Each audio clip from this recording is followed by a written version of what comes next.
How Russia turned winter into its deadliest weapon. At 0345 hours, the world looks different under minus 30 degrees Celsius skies. Snow falls like fine ash, muffling sound, erasing the crisp edges of terrain, and turning every breath into steam. In that crushed silence, things that move make their own weather. Tracks, heat plumes, the faint hiss of diesel. Russia treats that silence as an instrument. It studies how cold changes metal and flesh, sound and light, engines and electronics, and it builds doctrine to turn those changes into tactical and strategic advantage. Tonight we will walk through the nuts and bolts, the weapons, the explosions, the logistics, the numbers, and show exactly how winter becomes a force multiplier, not a handicap. Winter as strategy, not weather. For Russia, winter is not an inconvenient season. It is an operational environment deliberately incorporated into plans years in advance. Military planners think in seasons: autumn thaw, freeze up, deep winter, and spring melt. Each phase reconfigures the battlefield. In deep winter, frozen rivers become highways that carry main battle tanks and fuel convoys. Permafrost locks down the earth for heavy engineering. Nights lengthen to 20 hours in high latitudes, and darkness becomes the cloak for mass movement. This is not accidental. It is doctrine. Train in the snow, fight in the snow, and aim to make your enemy bleed from conditions you have already domesticated. Cold weather forces, training, gear, and numbers. Russia fields units specifically tuned for the cold. Arctic brigades rotate through 90-day training cycles in sub-zero ranges, mastering mobility, marksmanship, and survival under extreme conditions. Troops carry insulated weapons kits, and vehicles come with cold start heaters rated for minus 50 degrees Celsius, ensuring tanks, IFVs, and transport trucks fire reliably even in frostbite conditions. Consider the human kit: layered combat clothing, face masks, heated boot liners, and gloves designed to maintain full trigger control, allowing precise firing despite minus 40 degrees Celsius temperatures. Batteries are swapped for low-temperature chemistries with heaters that keep UAVs, radios, and night vision optics functional at minus 40 degrees Celsius.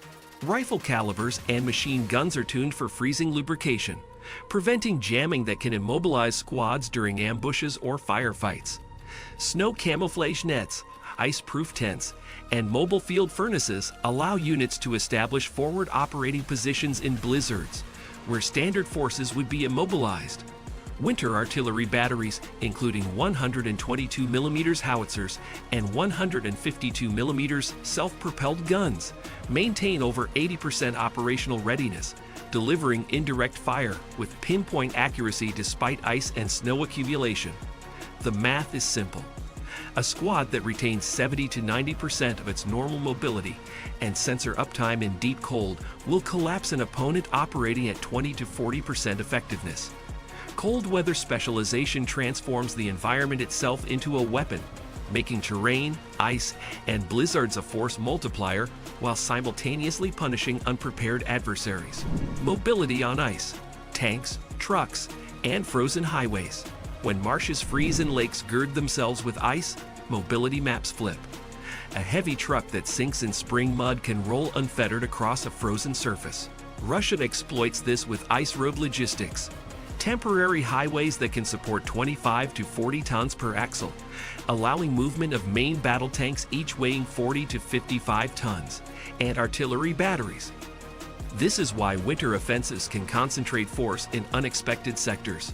A column that would have taken weeks to route over summer roads can accelerate in days over ice, delivering 3 to 5 times the combat mass in a single axis.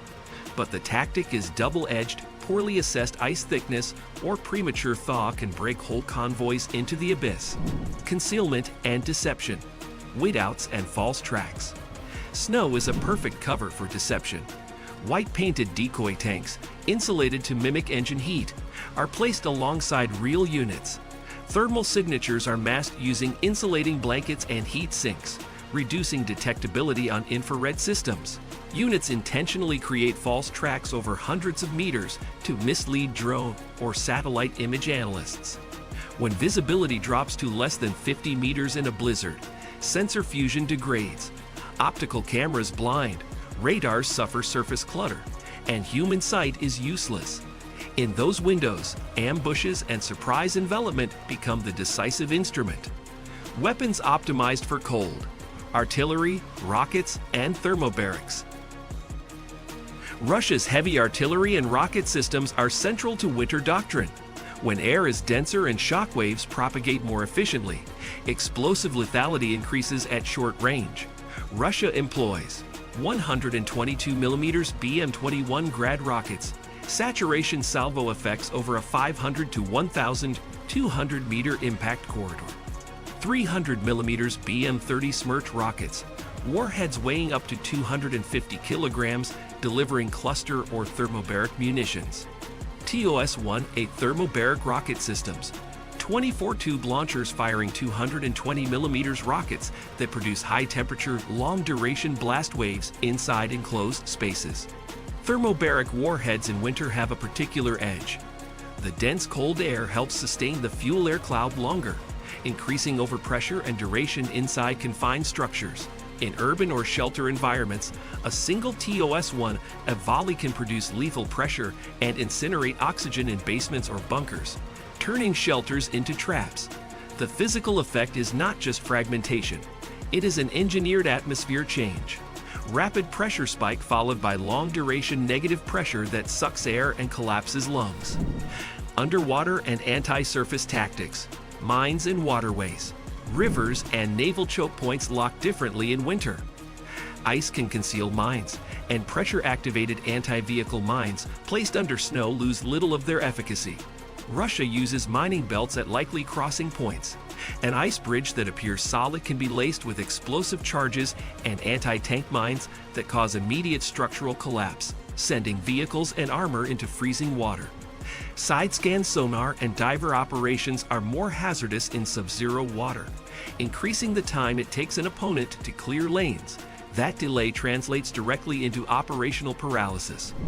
Anti-armor and ambush, cornet, and top attack profiles. Winter funnels movement along cleared roads and ice corridors, forcing columns to bunch. In those choke points, Russia places 9M100 and 33 Cornet anti-tank guided missiles with top attack doctrine, aiming at turret roofs where armor is thinnest. A Cornet round penetrates over 1,200 millimeters of rolled homogeneous armor when using tandem warheads, enough to defeat many modern MBTs under optimum conditions. Combine that with portable anti-tank mines and satchel charges laid under culverts, and an entire armored column can be stopped dead in its tracks, presenting easy targets for follow-on strikes. Small arms, maintenance, and the freezing of function. Cold changes the behavior of small arms. Lubricants thicken. Springs lose elasticity. Polymer magazines and grips become brittle. Russia anticipates this by using winter lubricants, preheating weapons and magazines, and insulating gear to prevent batteries from bleeding capacity. Soldiers learn to keep spare magazines inside clothing to pre-warm them, and radios are wrapped in thermal pouches. The consequence for an opponent without these measures is simple. Malfunction rates spike, aiming stability declines, and decision-making slows when fingers lose dexterity. Drones and batteries, the Achilles heel in the cold. Unmanned systems revolutionize reconnaissance, but batteries hate cold. A LiPo battery that delivers 30 minutes of flight in temperate conditions may only last 10 to 15 minutes near -20 degrees Celsius. Russia tackles this with larger battery packs, onboard heaters, and hand-warm storage, and by favoring hybrid systems that combine internal combustion endurance with electric stabilization. When the enemy's drone endurance halves, ISR gaps open for Russian forces to exploit. Night movement and repositioning become less risky. Energy warfare, targeting heat and power. Winter weaponization is not just on the battlefield, it hits cities. Russia's strategy includes targeting power substations, heating plants, and fuel depots with precision strikes. A single strike on a substation can black out a city of hundreds of thousands, with cascading effects. Water pumps fail, hospital boilers shut, pharmacies lose refrigeration. Repair teams working in sub-zero conditions require insulated gear and specialized cranes. Response times stretch from hours to days, turning temporary outages into life-threatening crises. Weaponizing energy systems forces civilians into survival mode and places political pressure on leadership to de-escalate, which is itself a desired military outcome. Explosions in ice and infrastructure, secondary kill effects. Explosions on frozen ground do more than crater Earth. Shock transmitted through frozen soils causes brittle fracture in concrete and metal joints at greater radii. Thermobaric blasts over frozen fuel stores create rapid vaporization and secondary fireballs when contact with slush occurs, driving steam explosions that throw shrapnel farther and ignite unexpected fuel catches. Sabotage of pipelines in winter is particularly cruel. A ruptured natural gas line in -20 degrees Celsius leads to immediate freezing of condensate and frost formation that complicates repair, while producing a drifting cloud of flammable vapor that can be ignited by the smallest spark. Logistics, fuel, food, and the cold chain. A mechanized force moves on fuel. Diesel gels at low temperatures, lubricants thicken, fuel pumps freeze. Russia pre-stages fuel in double-walled, insulated bladders and uses additives to lower the pour point. Food supply is equally critical. Rations are calorie-dense, often exceeding 4,000 calories per soldier per day during intense cold operations to offset thermogenesis. Medical logistics must manage frostbite risk. First aid kits include rewarming packs designed to raise tissue temperature without causing reperfusion injury. The math of logistics in winter is merciless. For every 1 ton of combat supplies, up to 0.4 tons of winter-specific support, heaters, fuel additives, battery heaters may be required. Electronic and acoustic warfare. Cold as a signal modifier. Cold alters radio propagation and acoustic profiles. HF and VHF bands can reflect differently off ionized layers during polar nights. Sound travels farther along cold surface ducts. Russia's EDU units exploit these physics to jam, spoof, or inject false acoustic signatures that mask troop movement. Acoustic camouflage. Recording engine sounds and rebroadcasting them from decoys creates ghost columns that waste enemy sensors and reaction time. In winter's quiet, a well-timed acoustic deception can buy the minutes needed to reposition a battalion out of harm's way. Human factors, frostbite, fatigue, and decision degradation. Cold is a force multiplier against human performance. Cognitive tasks degrade as exposure increases. Manual dexterity collapses when fingers numb. Frostbite can debilitate whole teams. Second-degree frostbite can render hands unusable for days to weeks. Medical evacuations are more complex in sub-zero weather. Commanders factor this into risk management. An attacking force that loses 10 to 20% of its effective manpower to cold injuries loses operational tempo and morale.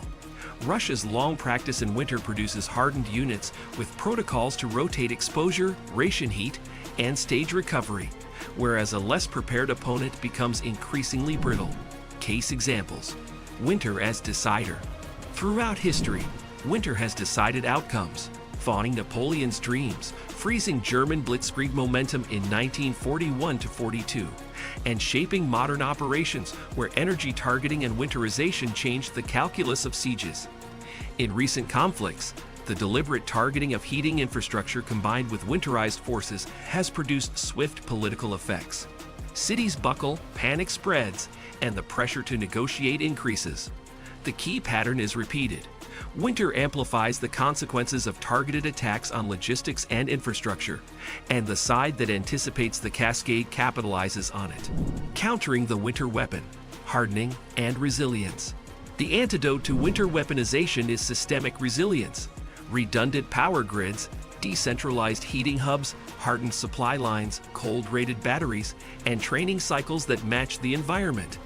Tactically, dispersion and camouflage reduce choke effects. Politically, emergency preparedness, shelters, fuel reserves, and rapid repair brigades neutralize the pressure that blackouts and cold impose. But building that resilience requires political will and budgetary investment well before the first snowflake falls. The season they mastered. Russia's advantage in winter does not rest on folklore. It is the output of doctrine, specialized gear, hardened logistics, and bitter training. The weapons are the same as elsewhere. BM-21, Cornet, TOS-1A, thermobaric warheads, precision missiles. But winter changes how those weapons behave and how decisions are made. Where a spring offensive wins by speed, a winter offensive wins by denial, by attrition of will, and by turning the very climate into a multiplier for destruction. If you prepare only for summer, you will learn winter in casualties. That is the blunt lesson. Cold is a strategic instrument, and whoever masters it can make it their deadliest weapon. Every convoy slowed by gelled diesel, every drone grounded by frozen batteries, every soldier numbed by frost is a victory in patience, planning, and preparation. If this chilling dive into winter warfare grips your imagination, like this video, subscribe and hit the bell so you never miss another story from the edge of global conflict. Stay tuned for our next video, where we reveal the hidden technologies quietly reshaping modern battlefields beyond the snow.